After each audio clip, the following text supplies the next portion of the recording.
When we mean disaster, we also talk about conflict, man-made disasters. It can even be environmental disasters. For the East Africa region, there's a lot of conflict, civil war, civil strife.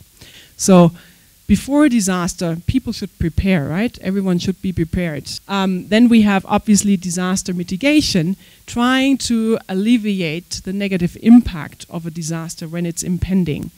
We have response. This is the most prominent, and when people talk about emergency humanitarian assistance, they mostly talk about this phase, which is really helping people just to survive. Recovery phase is basically when people go back, try to rebuild their lives, their assets. To the end of the cycle is the early warning, and World Vision has been very engaged in Southern Africa and other regions with a tool we call the Buster tool, which helps us to really track different indicators to help communities and all the people involved in trying to respond to disasters to be better in their preparedness. When we talk about working with the private sector, we talk about this Business for Disaster Management initiative.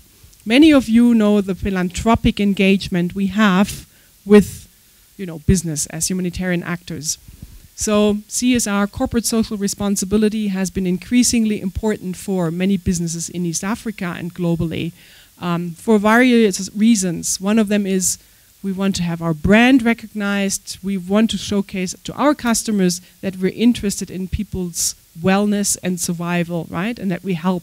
We've seen that recently in the Nepal earthquake response, where we have even some colleagues who helped out there.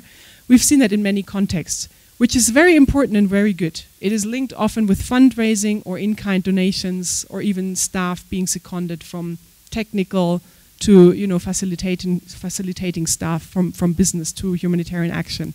But there is more than that. You can have project-based collaboration that looks at longer-term relationships along a project. And we also could have co-creation of services and products that benefit both the business side of things, like really profit-oriented, as well as having social impact investment. And you can have actually really a long-term resilience-focused business model. You may have heard about the weather index insurance. So insurance companies have different products and services. Investors put money into this, actually gain money out of it. And there's a lot of opportunities for the humanitarian sector to be more open to explore these options. We look at the transformational, where business and humanitarian action community is interwoven. What we're really interested in when we're talking today, I would like to emphasize this, wherever you come from, whatever background you have, think about what is the business opportunity for me or my business or organization in this? What is the community need that I can help address? Still benefiting, but how can we impact community needs that are caused by disaster in their contexts?